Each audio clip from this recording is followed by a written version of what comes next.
नमस्कार नमस्कार नमस्कार। उत्कर्ष ऑनलाइन प्लेटफॉर्म पर आप सभी साथियों का स्वागत है। मेरा नाम है नरेश उपाध्याय और ये जो पर्टिकुलर आपकी क्लासेस रहने वाली हैं ये होगी इंग्लिश लैंग्वेज की। तो क्या आज सीखने वाले हैं अपने? तो पूरी अटेंटिविटी आपको लेक्चर के दौरान रखनी है। बस आपको मैं आसान भाषा में इतना जरूर समझा दूं कि ये लेक्चर जो है ना एक फॉर्मेलिटी के तौर पे आपने नहीं देखने। आपने केवल करना क्या है, एक पेन नोटबुक अपने पास रखिए, पहला काम। दूसरा काम आपने ये ध्यान रखिएगा कि जो कुछ सीखा है आपने अब तक को भी, कुछ भी इंग्लिश के अंदर आपने कुछ भी सीखा है उसे यहाँ पे इंप्लीमेंट होते देखिए। नया कुछ सीखोगे उसे इंप्लीमेंट करना सीखिए। ये बातें बड़ी मायने रखती हैं और खास तौर पर कब, जब आप किसी कॉम्पिटिटिव एग्जाम की तैयारी कर रहे होते हैं। तो उम्मीद करता हूं आप सभी अच्छे हैं, स्वस्थ हैं और मस्त हैं। तो पूरी अटेंटिविटी के साथ जुड़ जाइए उत्कर्ष परिवार के साथ। और अब हम बात क्या करने वाले, किस टॉपिक के ऊपर बात करेंगे, तो पहले मैं वो टॉपिक का नाम लिखता हूं, फिर उस पर अपने थोड़ी बात करते हैं। क्या नाम है इस टॉपिक का? वो है कंडीशनल सेंटेंसेस।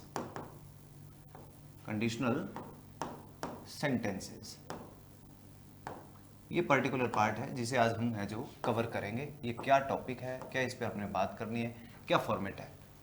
अब कंडीशनल्स होते क्या है, एक तो ये जरूरी बात बनती है कि कंडीशनल्स कहते किसको हैं। बड़ी खास बात बनती है। कंडीशन नाम में ही जैसे लिखा हुआ है कि शर्त। कंडीशन का बेसिकली मीनिंग क्या होता है? शर्त। ये कुछ शर्त वाले वाक्य होंगे। अब ये वाक्य में किस तरीके से कैसे प्रयोग में लाए जा सकते हैं ये बड़ी जरूरी बात है। तो मैं आपको बताता हूं ये टॉपिक कहां मायने करता है। देखिए आपने कभी टेंस पढ़े होंगे, इस पूरे टॉपिक के अंदर कहीं ना कहीं टेंस का अच्छा खासा रोल रहेगा। टेंस मेजर रोल प्ले करता है।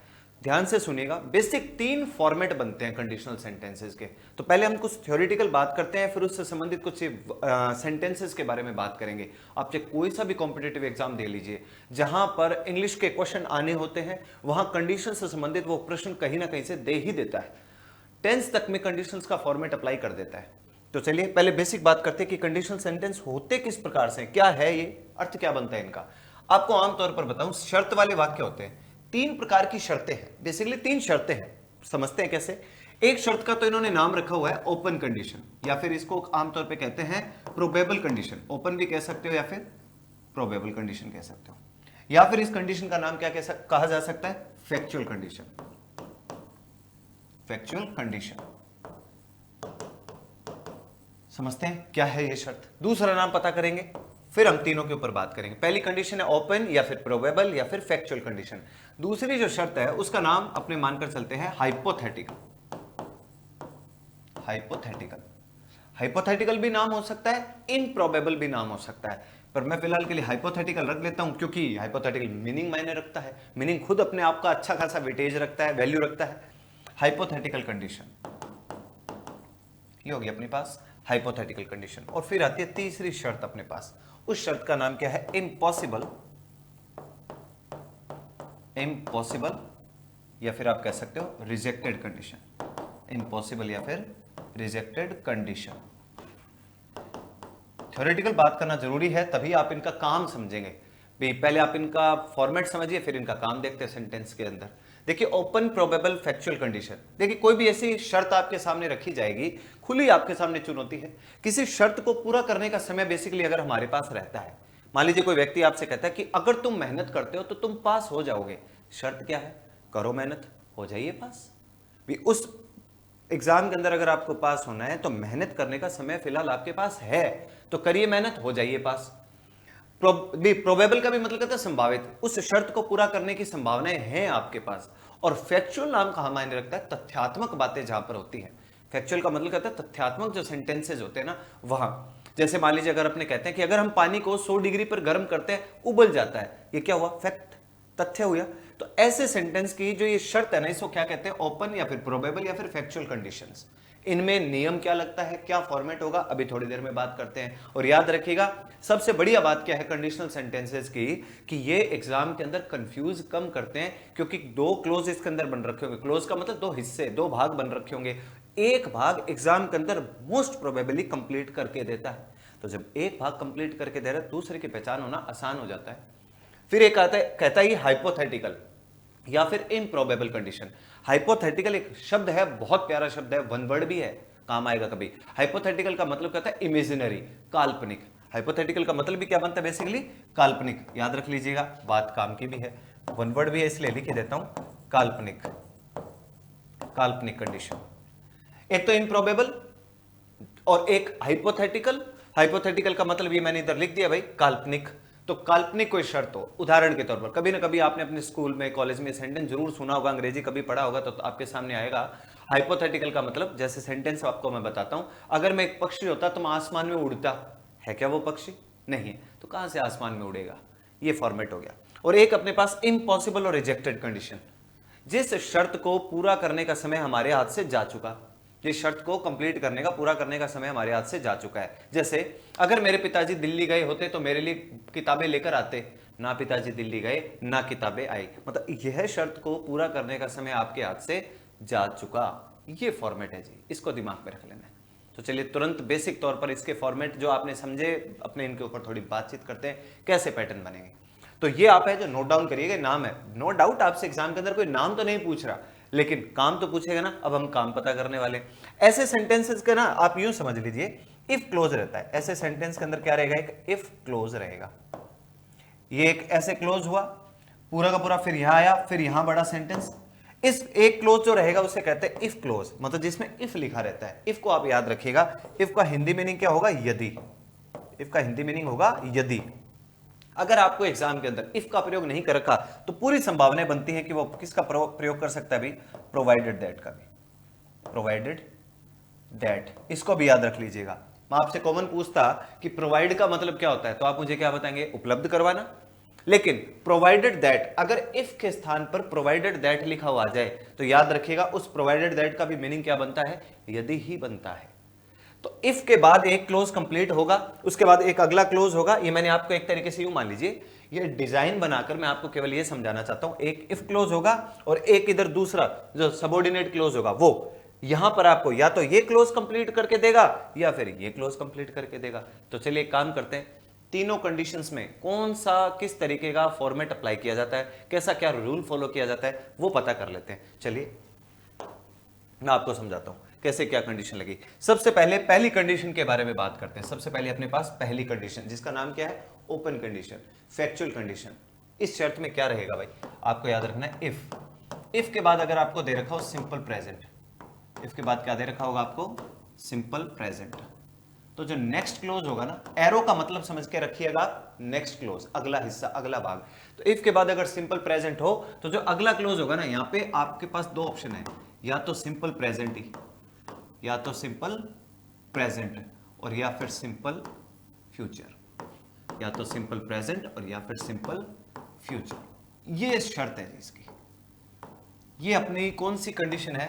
पहली शर्त है, पहली कंडीशन है, उसका नियम ये है।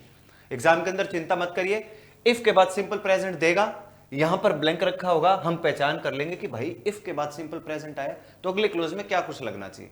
शातिर आदमी है, पेपर बनाने वाला, वो क्या करेगा? ये क्लोज कंप्लीट करके दे देगा आपको। इफ के बाद सिंपल फ्यूचर वाला ये कंप्लीट करेगा, और या इफ के बाद वाला क्लोज आपको ब्लैंक रिक्त स्थान दे देगा कि बेटा यहां पे बताओ यहां क्या करना है, यहां दिमाग लगाना पड़ेगा। तो जैसे हमें पता चला कि भाई इधर सिंपल प्रेजेंट है या सिंपल फ्यूचर है, तो ऑब्वियस सी बात है यहां क्या लगा देंगे? सिंपल प्रेजेंट का प्रयोग कर देंगे। चलिए वाक्य में देखते हैं ना कैसे किस तरीके से ये कार्रवाई होगी। मैं आपको एग्जाम्पल देता हूं। ये कौन सी कंडीशन है?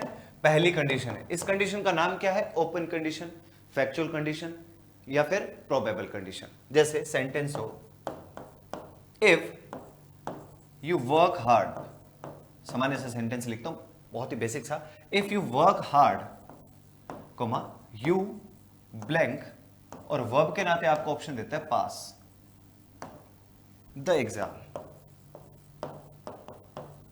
ये वाक्य वो आपके सामने रखता है, if you work hard you blank the exam. अब इफ के बाद चेक करिए, सबसे पहले क्या लिखा हुआ है? इफ के बाद वर्क लिखा हुआ है। वर्क वर्ब की कौन सी फॉर्म है दोस्त? फर्स्ट फॉर्म है। इफ यू वर्क हार्ड, अगर तुम कठिन परिश्रम करते हो, you blank the exam, option उसने लिखा हुआ है पास। तो पेपर के अंदर तो क्या वुड पास, पास वर्ब जो लिखी हुई है, या पास्ड, विल पास, ऐसे ऑप्शन आएंगे। हम देखेंगे कि भाई इफ के बाद सिंपल प्रेजेंट लिखा हुआ है, तो इफ के बाद सिंपल प्रेजेंट है तो अगले क्लोज में क्या होगा? या तो सिंपल प्रेजेंट ही या सिंपल फ्यूचर। तो यही चीज सीखने वाली है कि अब इन दोनों में से प्रायोरिटी पे, वरीयता पर किसको रखें। तो देखिएगा, सामान्य सेंटेंस अगर होता है ना, कॉमन सेंटेंस हो, तब तो फ्यूचर को वरीयता पे रखिए। लेकिन अगर कोई तथ्यात्मक वाक्य होता, फैक्चुअल सेंटेंस होता, तो मैं वरीयता पर किसको रखता? सिंपल प्रेजेंट को। आपने कभी सिंपल प्रेजेंट टेंस पढ़ा होगा तो गुरुजी ने क्लास में जरूर बताया होगा, भाई यूनिवर्सल ट्रूथ हो, फैक्चुअल सेंटेंस हो, साइंटिफिक फैक्ट हो, हैबिचुअल सेंटेंस हो, ऐसे सेंटेंसेस में आमतौर पर वरीयता पे कौन सा टेंस रखा जाता है? सिंपल प्रेजेंट रखा जाता है। बस वही बात है। तो हम यहां क्या करेंगे, if you work hard, if के बाद जैसे हमें सिंपल प्रेजेंट दिखा, अगले क्लोज में आपने क्या लगा लेना है? आपने सिंपल प्रेजेंट और फ्यूचर में से ये देखना है कि भाई वाक्य किस प्रकार का है। तो मुझे दिखाई दिया कि सिंपल सेंटेंस है, जनरल सेंटेंस है, अगर तुम कठिन परिश्रम करते हो तो तुम एग्जाम में पास हो जाओगे। तथ्य तो नहीं है भाई, मेहनत करी उसने गलत दिशा में दी, हार्डवर्क तो किया लेकिन करी गलत दिशा में दिया, तब तो कैसे तथ्य बनेगा? ये कॉमन सेंटेंस है, सिंपल सेंटेंस है। तो करेंगे क्या? विल, और मॉडल के बाद वर्ब की कौन सी फॉर्म आई जी? फर्स्ट फॉर्म आई, you will pass the exam. तुम एग्जाम को पास कर लो, you will pass the exam. ये इसका आंसर हो जाएगा। एक और सेंटेंस दिखाता हूं। तो एक काम करते हैं, इस बार एक तथ्यात्मक वाक्य पे बात कर लेते हैं उदाहरण से।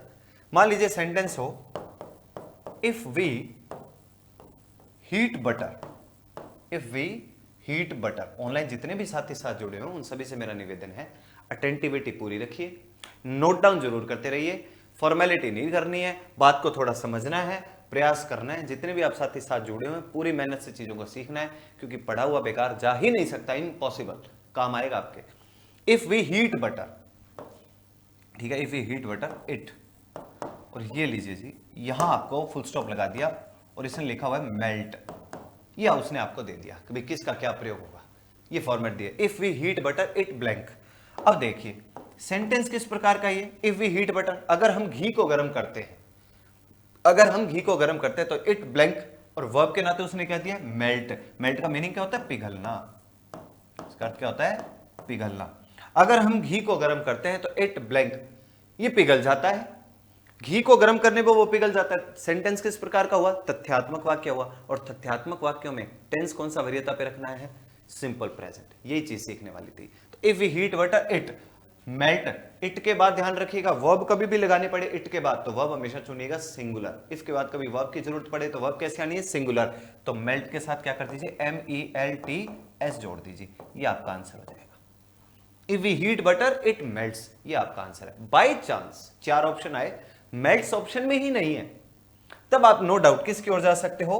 विल मेल्ट की ओर जा सकते हो, कोई समस्या वाली बात नहीं है। जब आपको क्या नहीं दे रखा हो? मेल्ट्स का ऑप्शन नहीं दे रखा हो। आप में से किसी साथी का ये प्रश्न हो जाए कि गुरुजी अगर दोनों ही ऑप्शन दे रखे हो तो फिर क्या करने? तो दोस्त मेरी तरफ से एक तीसरा ऑप्शन भी लीजिए कि बोथ A एंड B दोनों ही हो सकते हैं, ये भी तो स्थिति बन सकती है ना। तो ध्यान रखिएगा, मेल्ट्स यहां पर आंसर हुआ इफ वी हीट बटर। ये सेंटेंस जो आपका दूसरा सेंटेंस था, ये किस प्रकार का वाक्य था?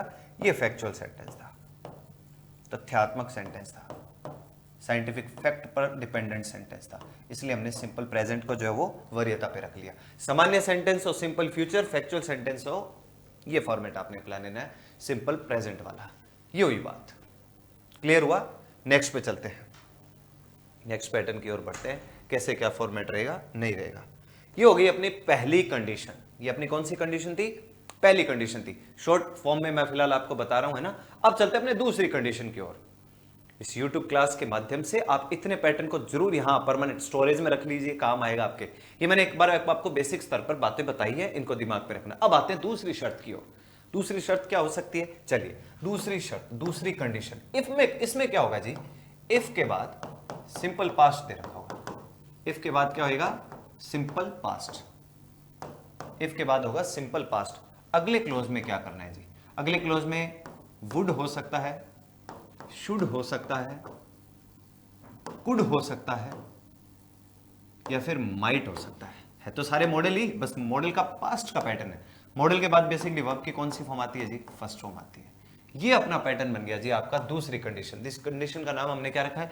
इम्प्रोबेबल कंडीशन या फिर हाइपोथेटिकल कंडीशन। ये फॉर्मेट हुआ जी। चलिए वाक्य देखते हैं कैसे क्या कुछ बन सकता है। तो चलिए let me show you the impossible. Impossible का नंबर तो बाद में आना है, लेकिन ये सेंटेंस कैसे बनेगा आपका? कौन से फॉर्मेट के अंदर जाएगा? ये जाएगा इम्प्रोबेबल। काल्पनिक वाक्य दिखाता हूं मैं आपको यहाँ पे, इमेजिनरी, हाइपोथेटिकल। बहुत इंपॉर्टेंट फैक्ट बनता है यहाँ पे एक। लेट्स ट्राई, क्या बनेगा वो? मान लीजिए इफ आई ब्लैंक, यहां पे ऑप्शन में आपको देता है वो B. If I blank a bird, I would fly in the sky. ये सेंटेंस आ जाए एग्जाम के अंदर, if I blank a bird I would fly in the sky. Paper में कैसे मदद मिलेगी, मेरा ध्यान तुरंत जाएगा किस ओर कि यार वुड लिखा हुआ है, वुड के बाद वर्ब की कौन सी फॉर्म है, फर्स्ट फॉर्म। यहां इफ के बाद मुझे लगाना है सिंपल पास्ट, ये लिखा हुआ। इफ के बाद मुझे क्या लगाना है, सिंपल पास्ट चुनना है। तो मेरा ध्यान जाएगा कि अगर सिंपल पास्ट लगाना है तो वर्ब के नाते उसने आपको क्या ऑप्शन दिया, वह बी। मैं देखूंगा कि यार बी का क्या पैटर्न होता होगा। तो ध्यान से सुनिए, बी जो है ये वर्ब की फर्स्ट फॉर्म है, इसकी सेकंड फॉर्म होती है दोस्त वॉज और वर। इसकी सेकंड फॉर्म कौन सी होती है, वॉज और वर। ध्यान से सुनिएगा, आपको मैं नोट भी मेंशन करवा देता हूं, वॉज और वर, यहां पर बी की सेकंड फॉर्म होगी। वॉज और वर वर्ब की कौन सी फॉर्म, सेकंड फॉर्म। कहीं देखेंगे यार ये तो हेल्पिंग वर्ब होते हैं, नहीं, मेन वर्ब का भी काम करते हैं। तो जैसे ही आपका ध्यान गया कि यार वॉज और वर, क्योंकि सिंपल पास्ट सुनना है, बी की सेकंड फॉर्म क्या बनेगी, वॉज और वर। तो मैं देखूंगा ले भाई आई के साथ तो वॉज लग जाएगा। शायद आप में से भी कोई सोच रहा हो कि ले भाई वॉज लगेगा। दोस्त आई के साथ वॉज लगता है, इसमें कोई दो राय नहीं है। लेकिन अगर कभी कोई वाक्य हो काल्पनिक हाइपोथेटिकल सेंटेंस हो तो याद रखना मेरे दोस्त, वॉज और वर में से इस वर को, वॉज और वर में से ये जो वर लिखा हुआ है ना, इसे स्पोज्ड फॉर्म माना गया है। इसे क्या माना गया है, स्पोज्ड फॉर्म। आपसे नाम कोई नहीं पूछ रहा, काम पूछेगा। स्पोज्ड फॉर्म काल्पनिक वर्ब, काल्पनिक वर्ब के नाम पर वॉज और वर में से किसे माना गया है, वर को माना गया है। तो यहां जो आपकी सेकंड फॉर्म का आंसर काम करेगा वो करेगा वर। वर वर्ब की कौन सी फॉर्म हुई, second form. If I were a bird, अगर मैं एक पक्षी होता मैं आसमान में उड़ता, है क्या वो पक्षी, काल्पनिक सेंटेंस है। स्पोज फॉर्म, काल्पनिक वाक्य हो तब आपने वॉज और वर में से क्या लगा देना है, वर लगा देना है। अब कई दोस्त सोच रहे हो ये क्या बात हुई, आई के साथ तो वॉज लगता है, होता है दोस्त, पता है कब होता है, सामान्य सेंटेंस में, जनरल सेंटेंस में। जैसे आई वॉज प्लेइंग क्रिकेट, मैं क्रिकेट खेल रहा था, आई के साथ वॉज लगेगा, सही भी है, कोई गलती नहीं है, आई वॉज प्लेइंग क्रिकेट। लेकिन क्या आपको लगता है ये काल्पनिक सेंटेंस है, हाइपोथेटिकल सेंटेंस है क्या ये, बिल्कुल नहीं, सामान्य सेंटेंस है। आई वॉज प्लेइंग क्रिकेट, मैं क्रिकेट खेल रहा था, ओके बात है। अगर सेंटेंस हो आई वॉज गोइंग देयर, मैं वहां पर जा रहा था, कोई समस्या नहीं है सेंटेंस के अंदर, एकदम एग्जैक्ट सेंटेंस है, कोई दिक्कत नहीं है, कोई दिक्कत। लेकिन यू लगाऊंगा तो वर लगाऊंगा, भाई आई के साथ नो डाउट वॉज लगता है, लेकिन कैसे सेंटेंस में, जनरल सेंटेंस में, सिंपल सेंटेंस में। लेकिन अगर काल्पनिक वाक्य हो तो ध्यान रखिएगा किसको प्रयोग में लाना है, वर को। और क्या भाई आई के साथ ही क्या, नहीं, यहां पर ही होता, शी होता, आपका नाम, मेरा नाम, कुछ भी होता, ये तो कौन आना था, वरी आना था। बस सेंटेंस कैसा हो, काल्पनिक, हाइपोथेटिकल, इमेजिनरी। कोई बच्चा सोच रहा हो पता कैसे चलेगा, दोस्त पता ऐसे चलेगा, पहली बात तो इधर देख, वुड के बाद वर्ब की कौन सी फॉर्म, सेकंड फॉर्म, एक तो ये पता चलाना है। दूसरा अब कैसे पता चलेगा दोस्त, अगर उधर वुड के बाद वर्ब की फर्स्ट फॉर्म है और इधर आपको सेकंड फॉर्म चुननी पड़ जाए तो आप पढ़कर देख लीजिए सेंटेंस को कि अगर मैं एक पक्षी होता मैं आसमान में उड़ता, अर्थ क्या बन रहा है। अंग्रेजी बेहतर सीखना चाहते हो, आज से ही काम करना शुरू कर दीजिए। ये मेरी एक की राय नहीं है, हर किसी व्यक्ति की जो अंग्रेजी भाषा को सिखाना चाह रहा है उसकी राय है, ट्रांसलेशन पर थोड़ा काम करिए, अनुवाद पर। अनुवाद हमारा सबसे ज्यादा वीक हिस्सा बना रखा हमने, सबसे ज्यादा कम काम हम किस पे कर रहे हैं, अनुवाद पे। हम नियमों पर ज्यादा अड़िग रह रहे हैं। नियम मदद करते हैं नो डाउट, लेकिन जब अनुवाद आपका ठीक ठाक हो जाता है ना तो नियम आपकी अथॉरिटी बन जाता है। आप यूं मान लीजिए पॉलिश हो जाएगा, नया निखार सामने आएगा, ये फॉर्मेट है। तो if I were a bird I would fly in the sky, कोई समस्या नहीं थी सेंटेंस के अंदर। ठीक है, एक बात और सीखने की कोशिश करते हैं इसके अंदर, एक पैटर्न और। तो ये तो हो गया अपना हाइपोथेटिकल सेंटेंस। ऐसे सेंटेंस में नोट लिखवाता हूं, इसी सेंटेंस के अंदर एक हाइपोथेटिकल सेंटेंस में, हाइपोथेटिकल का मतलब काल्पनिक, हाइपोथेटिकल सेंटेंस में इफ ना दिया हो, क्या नहीं दिया हो, इफ नहीं दिया हो, सॉलिड चीज सीखने वाले हो, इफ नहीं दिया हो, इफ नहीं दिया हो तो इन्वर्जन अप्लाई करते हो। मैं इन्वर्जन को कैपिटल लेटर में लिख लेता हूं, इन्वर्जन अप्लाई करते हैं, इन्वर्जन अप्लाई करते हैं, इन्वर्जन अप्लाई करते हैं। ये ध्यान से सुनिएगा, हाइपोथेटिकल सेंटेंस में इफ नहीं दे रखा हो तो इन्वर्जन अप्लाई करते हैं। अब ये इन्वर्जन क्या चीज है, इन्वर्जन को हिंदी में अगर लिखूं तो मैं लिख सकता हूं बदलाव, हिंदी में क्या कह सकता हूं, बदलाव। वैसे इन्वर्जन का एक पैटर्न रहता है, अभी इन्वर्जन कहते हैं putting the verb before the subject, subject से पहले आमतौर पर आप किसको रख देते हो? वर्ब को रख देते हो। सामान्य तौर पर अगर आपने कभी सीखा होगा कि सब्जेक्ट से पहले जब कभी वर्ब को लिख देते हैं तो वो तो सेंटेंस के लास्ट में क्वेश्चन मार्क आ जाता है ना, मतलब वो इंटेरोगेटिव प्रश्नवाचक वाक्य बन जाता है। लेकिन नहीं, इन्वर्जन का मतलब होता है बदलाव। कुछ वाक्यों में आप सब्जेक्ट से पहले वर्ब को रखोगे लेकिन फिर भी उस सेंटेंस के अंदर क्या नहीं होगा? क्वेश्चन मार्क नहीं लगने वाला। इन्वर्जन का मतलब होता है बदलाव। वर्ब के ऊपर थोड़ा इंफेसाइज किया जाएगा, दबाव दिया जाएगा। ये कैसे संभव है? अभी देखो आप मान लीजिए वही सेंटेंस के ऊपर अपने बात कर लेते हैं, जो पीछे सेंटेंस आप देखकर आए हो उसी के ऊपर। If I were a bird, उसी सेंटेंस में आप यूं मानकर चलिए कि क्या नहीं लिखा होता? इफ नहीं लिखा होता। इफ नहीं लिखा होता तो क्या बनेगा? वो वर्ब को बाहर ले आओ, तो मैं सेंटेंस ही दिखा देता हूं। मान लीजिए इस वाक्य के अंदर इफ नहीं दिया हो, आपको पेपर में क्या नहीं दिया हो? इफ नहीं दिया गया होता तो मैं क्या करता? Putting the verb before the subject. पूरे सेंटेंस में वर्ब कौन सी मौके पे? वर। मैं वर को किस से पहले लिख देता? आई से पहले लिख देता। तो सेंटेंस कैसे बनता? इस प्रकार से, were I a bird I would fly in the sky, fly in the sky. ये लीजिए जी, ये सेंटेंस बन जाता। और ये सेंटेंस का पैटर्न क्या बनता है? यहां पे ये इन्वर्जन का पैटर्न हो जाता। ये पूरा का पूरा पैटर्न किस में आ जाता? इन्वर्जन के फॉर्म में आ जाता। इसे कहते हैं बदलाव। आप देखिए सब्जेक्ट से पहले मैंने वर्ब को रखा है, फिर भी सेंटेंस के लास्ट में कोई क्वेश्चन मार्क नहीं है। परमानेंट रखिए, काम आएगी बात। तो were I a bird I would fly in the sky, ये चीजें एग्जाम के अंदर दी जाती हैं दोस्त। यहां पूरा सेंटेंस लिखा रहता है, आई के साथ आपको वोज और वर्ब के ऑप्शन दिए जाते हैं। कॉमन बच्चा सोचता है कि ले भाई आई के साथ तो वोज ही लगता है, हमने पढ़ा है। दोस्त काल्पनिक वाक्य हो, स्पोज्ड फॉर्म हो, पढ़ने से पता चल ही जाएगा। स्पोज्ड फॉर्म हो तो तुरंत आपने वर्ब का प्रयोग कर लेना है, चाहे फिर वो आई हो, ही हो, शी हो, आपका नाम, मेरा नाम, कुछ भी दे रखा हो। काल्पनिक वाक्य में किसका प्रयोग कर दीजिएगा? वर्ब का प्रयोग कर दीजिएगा। अब अपने एक बात करते हैं, इम्पॉसिबल और रिजेक्टेड कंडीशन के बारे में बात करते हैं। वो भी तो सीखना है अपने को, इम्पॉसिबल और रिजेक्टेड। इसमें क्या रहेगा? जो थर्ड अपनी तीसरी जो शर्त है उसके बारे में पता करते हैं, तीसरी शर्त के बारे में। तो क्या होगा? इफ के बाद अगर अपने को दे रखा हो पास्ट परफेक्ट, इफ के बाद क्या हो? पास्ट परफेक्ट अपने को दे रखा हो, इफ के बाद है पास्ट परफेक्ट, तो अगले क्लोज में क्या कर लेना है? वुड, या फिर हो चाहे शुड, या फिर हो कुड, या फिर हो माइट। इसके बाद क्या लग जाएगा? हैव, और हैव के बाद वर्ब की कौन सी फॉर्म आ जानी दोस्त? थर्ड फॉर्म आ जानी। ये हो गई अपनी तीसरी शर्त। मैं अभी आपको बेसिक तौर पर शर्तें बता रहा हूं, समझा रहा हूं, उनसे संबंधित सामान्य सेंटेंस आपके सामने प्रेजेंट कर रहा हूं। लेकिन हाँ, कंडीशनल्स में इन्वर्जन का पैटर्न हो सकता है आप में से कई साथियों ने आज ही देखा हो, पूरी संभावना है। लेकिन यूं तो नहीं मैं घर से तैयार करके लेके आऊं कि एक नई चीज आप तैयार कर लेते हैं, बना देते हैं, आविष्कार कर देते हैं, कल बच्चों के सामने परोसेंगे, एग्जाम में तो आ ही रही। हम कंडीशनल के बेसिक 3 पॉइंट जानते हैं। उदाहरण के तौर पे जैसे ये भी आपने जरूर पढ़ा होगा, देखा होगा, समझा होगा। लेकिन इसमें भी क्या गणित और नहीं बन सकती है, अभी पता करेंगे थोड़ी देर में। पर पहले बेसिक सेंटेंस तो समझे। देखिए, इम्पॉसिबल और रिजेक्टेड मतलब जिस शर्त को पूरा करने का समय हमारे हाथ से गया, जा चुका वाक्य। चलिए वाक्य पे बात करते हैं। अब उत्कर्ष परिवार के साथ जुड़े और कुछ भी नया नहीं सीखो, ऐसा तो कैसे संभव हो सकता है? जरूर सिखाया जाएगा और कॉम्पिटिटिव एग्जाम को ध्यान में रखते हो तो पक्का इस पर बात करी जाएगी। तो चलिए लेट्स ट्राई, बात करते हैं। इफ वी ब्लैंक, वर्ब के नाते आपको ऑप्शन देता हूं have. If we blank Rahul in our team,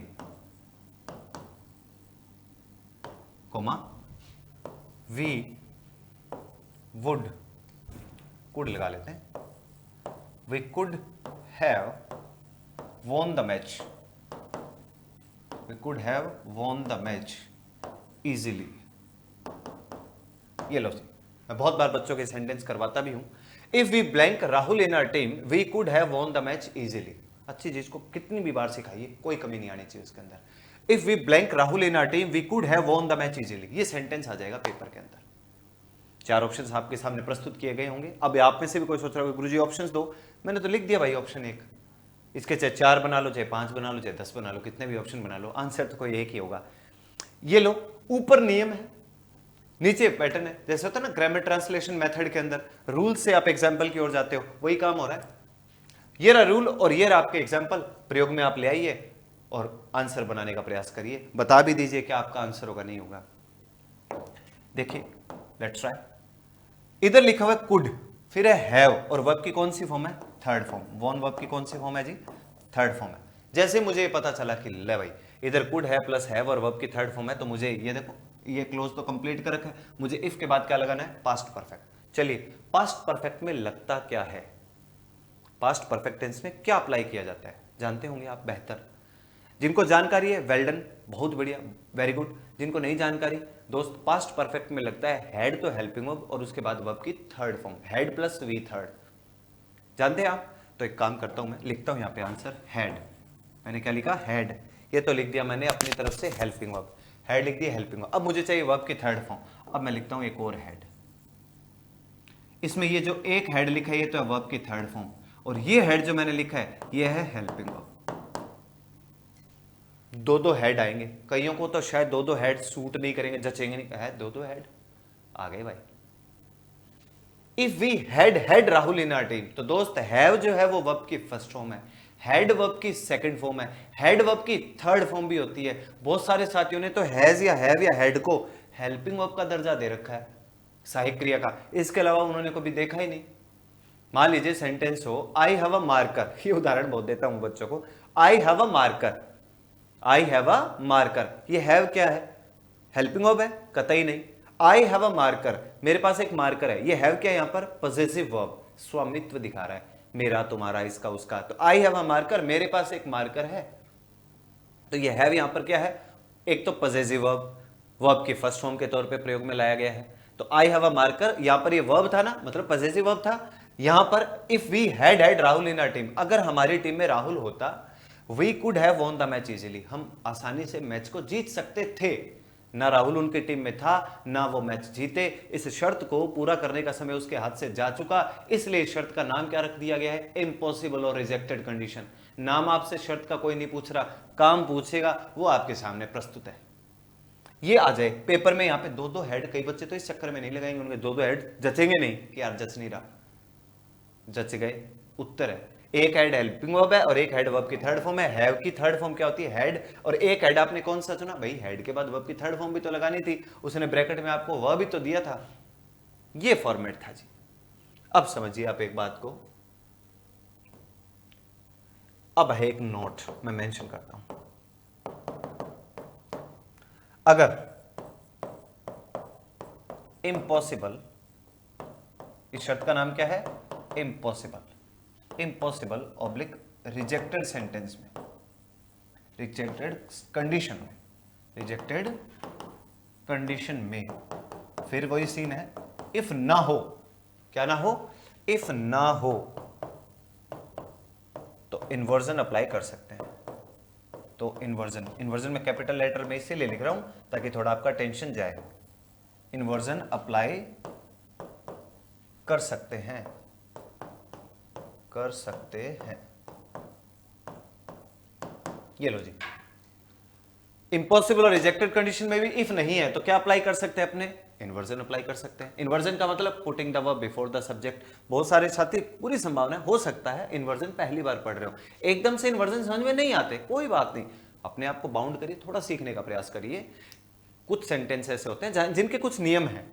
जैसे एक नियम आप पीछे देख कर आए हो, हाइपोथेटिकल सेंटेंस में अगर इफ नहीं दे रखा होगा तब आपने करना क्या? वर्ब को पहले रख देना है, putting the verb before the subject. इसके अंदर भी क्या होगा कि अगर इफ नहीं हो तो putting the verb before the subject. लेकिन अब एक काम करते हैं, इसी सेंटेंस का अगर इन्वर्जन बनाना पड़ जाए, मान लेते हैं इस सेंटेंस के अंदर क्या ना हो?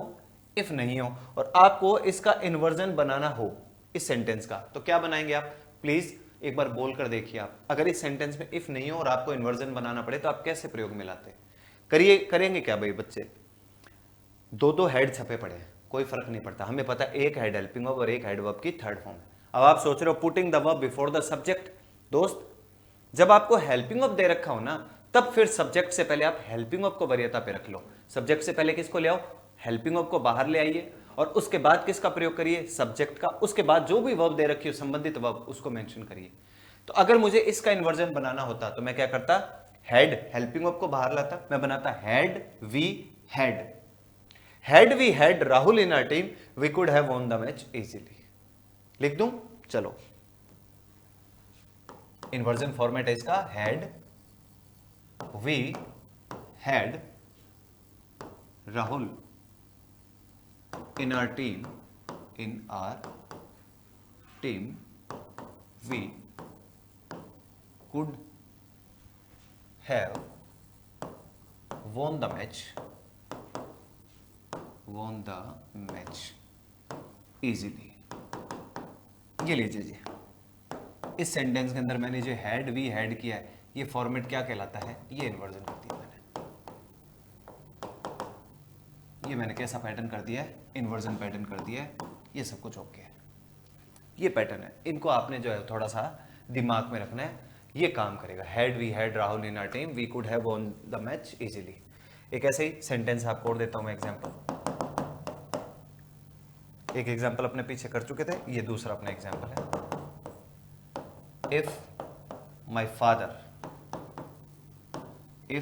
Father had gone to Delhi, he would have brought books for me. ये सेंटेंस आ जाए। इस सेंटेंस में तो मैं तो आपसे केवल ये पूछ रहा हूं कि ये राइट है या रॉन्ग है। केवल क्या पूछ रहा हूं कि इज इट राइट और रॉन्ग, कि सही है या गलत है। इतनी जानकारी जानना चाहता हूं आपसे। लॉजिक लगा लीजिए, आप अपना विचार बना लीजिए कि राइट होगा कि रॉन्ग होगा। इफ के बाद इसने लिखा हुआ है had plus V third, okay.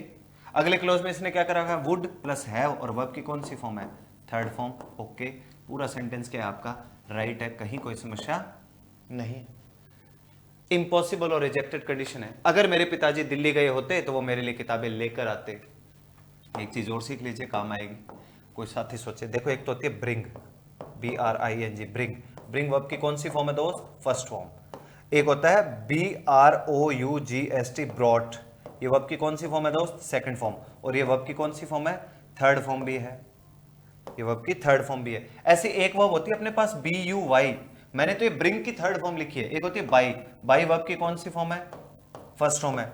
एक होती है BOUGST, बॉट वर्ब की कौन सी फॉर्म? सेकंड फॉर्म भी होती है जी, और वर्ब की थर्ड फॉर्म भी होती है। बाई का मतलब खरीदना और ब्रिंग का मतलब लाना, और इस बाई का मतलब क्या बनता है? खरीदना। काम आएगी ये बात। सेकंड फॉर्म थर्ड फॉर्म में उलझ जाओ कल को। ये थे जी आज जो हमने फॉर्मेट सीखे हैं कंडीशनल पैटर्न के, इनको अपने दिमाग में रखना है हर हाल के अंदर। मैं दोबारा एक बार कहते हैं ना, जो रिकॉल रख लेते हैं अपने। आपने ना कुछ पहले पढ़ा होगा, उसी की मदद ले रहा हूं। आप यूं मान लीजिए, अपना तो कंडीशनल सेंटेंसेस का एक रिकॉल सेशन था, शॉर्ट एंड स्वीट के अंदर हमने कंडीशंस के 3 पैटर्न पढ़े हैं, जो आपके आगे किसी भी एग्जाम के अंदर आपकी मदद करेंगे। इससे पीछे कोई भी आपने एग्जाम इन दिनों में दिया होगा तो उसमें आप देख सकते हैं कि हाँ यार, ऐसा कुछ फॉलो तो किया गया था, ऐसा कोई क्वेश्चन एग्जाम के अंदर आया तो था। मैंने 3 फॉर्मेट बताए हैं, 3 प्रकार की शर्तें हैं दोस्त। पहली शर्त कौन सी कंडीशन है? प्रोबेबल कंडीशन या ओपन कंडीशन, खुली शर्त है आपके पास, जहां शर्त को पूरा करने का आपके पास आमतौर पर समय रहता है कि अगर मैं मेहनत करता हूं मैं पास हो जाऊंगा, अगर भाई मैं एग्जाम के अंदर फर्स्ट रैंक लेके आता हूं तो मेरे पिताजी मुझे साइकिल दिलाएंगे। फैक्ट थोड़ी है, सामान्य सेंटेंस है। लेकिन अगर हो फैक्चुअल सेंटेंस भी कैसा? अगर हम घी को गर्म करते हैं तो ये पिघल जाता है, अगर हम पानी को 100 डिग्री तक गर्म करते हैं तो ये उबल जाता है। ये किस प्रकार के वाक्य है? फैक्चुअल, तथ्यात्मक वाक्य है। तो इफ के बाद अगर हो सिंपल प्रेजेंट, तो अगले क्लोज में या तो करिए सिंपल प्रेजेंट ही या करिए सिंपल फ्यूचर। प्रेजेंट को वरीयता पे कब रखिए? जब तथ्यात्मक वाक्य हो। कॉमन सेंटेंस है, जनरल सेंटेंस है, आप फ्यूचर को लेकर चलिए, नो प्रॉब्लम। इफ के बाद अगर हो सिंपल पास्ट, तो अगले क्लोज में आप क्या करिए? वुड या शुड या कुड या माइट, और उसके बाद वर्ब की लगाइए फर्स्ट फॉर्म। आमतौर पर इसका नाम होता है इनप्रोबेबल कंडीशन या फिर हाइपोथेटिकल कंडीशन। हाइपोथेटिकल मीनिंग बड़ा अच्छा है, उम्मीद करूंगा इस क्लास में आप ये मीनिंग जरूर सीखे होंगे। हाइपोथेटिकल का मतलब होता है काल्पनिक। हाइपोथेटिकल का मतलब क्या हुआ? काल्पनिक, काल्पनिक शर्त। तो ये फॉर्मेट है। इसके अंदर इफ के बाद सिंपल पास्ट होगा, अगले क्लोज के अंदर वुड, शुड, कुड और माइट हो सकता है, और वर्ब की फर्स्ट फॉर्म। चाहे तो सारे के सारे मॉडल ऑफ चल लीजिए ना। अगर हो इम्पॉसिबल और रिजेक्टेड कंडीशन, इसमें क्या रहेगा? इस कंडीशन के अंदर रहेगा इफ के बाद अगर आपको दे रखा पास्ट परफेक्ट, तो अगले क्लोज में वुड करिए, शुड या कुड या माइट, और उसके बाद हैव और वर्ब की कौन सी फॉर्म? Third form. ये फॉर्मेट है इम्पॉसिबल और रिजेक्टेड कंडीशन। ध्यान रखिएगा, हाइपोथेटिकल सेंटेंस के अंदर अगर इफ नहीं दे रखा हो तो सामान्य तौर पर, अंग्रेजी देखिए नित्य नए चेंजेस होते हैं, हर जगह अप्लाई हो ऐसा संभव नहीं है, लेकिन फिर भी अधिकतर आम तौर पर, सामान्य तौर पर अगर इफ का प्रयोग नहीं कर रखा हो तो इन्वर्जन किया जा सकता है। इन्वर्जन क्या है? इन्वर्जन का मतलब होता है putting the verb before the subject. परिभाषा कोई पूछ रहा है? नहीं पूछ रहा है, लेकिन ये तो याद रखा जा सकता है ना कि इन्वर्जन का मतलब क्या होता है, सेंटेंस में वर्ब को आप सब्जेक्ट से पहले रख दीजिए, सेंटेंस के लास्ट में कोई क्वेश्चन मार्क वगैरह नहीं लगा होगा। तो उसके आज हमने दो नियम सीखे हैं, एक तो इम्पॉसिबल और रिजेक्टेड कंडीशन में भी है और एक हाइपोथेटिकल कंडीशन में भी है। तो इम्पॉसिबल और रिजेक्टेड ये जो आपके सामने लिखा हुआ है, मान लीजिए इस वाक्य का आपको इन्वर्जन बनाना पड़ ही जाता तो क्या बनाते आप? बोलकर देख लीजिए अच्छे से, आप देख लो तसल्ली से। इसका अगर आपको इन्वर्जन बनाना होता तो अब कैसे क्या कुछ बनाते? प्रयास करिए, सोच लीजिए तसल्ली से, मुझे बता दीजिएगा कि अगर इसका आप इन्वर्जन बनाते तो क्या बनाते। तुरंत विचार कर लीजिए आप, इसका अगर इन्वर्जन होता तो क्या करते? Putting the verb before the subject वाला काम अपने करना था। कुछ नहीं, क्या करेंगे? हेल्पिंग ऑफ को बाहर ले, हैड, इफ नहीं होगा ये ध्यान रखना, किसका प्रयोग नहीं करेंगे? इफ का प्रयोग नहीं करेंगे। तो had my father gone to Delhi, had my father gone to Delhi he would have brought books for me. बाकी क्लोज आपको वैसा का वैसा रखना है, had my father gone to Delhi, ये अपने को फॉलो कर लेना है। तो उम्मीद करता हूं लेक्चर इंफॉर्मेटिव आपको लगा होगा, चीजें आपने सीखी होंगी, समझी होंगी, और बेहतर सीखता चले जाएंगे। उत्कर्ष परिवार के साथ जुड़े रहिए, सीखने में कमी नहीं रखनी है, अप्लाई करने में कमी नहीं रखनी है, बस सीखते चले जाना है, पूरा उसी उद्देश्य से बैठे रहना है, पढ़ना है। नेक्स्ट सेशन में मिलेंगे, तब तक के लिए आपने स्वस्थ रहना है, मस्त रहना है, पढ़ते रहना है। भाई मेरे कम पढ़ लो पर रोज पढ़ लो, ये बात ज्यादा मायने रखती है। धन्यवाद, टेक केयर, जय हिंद।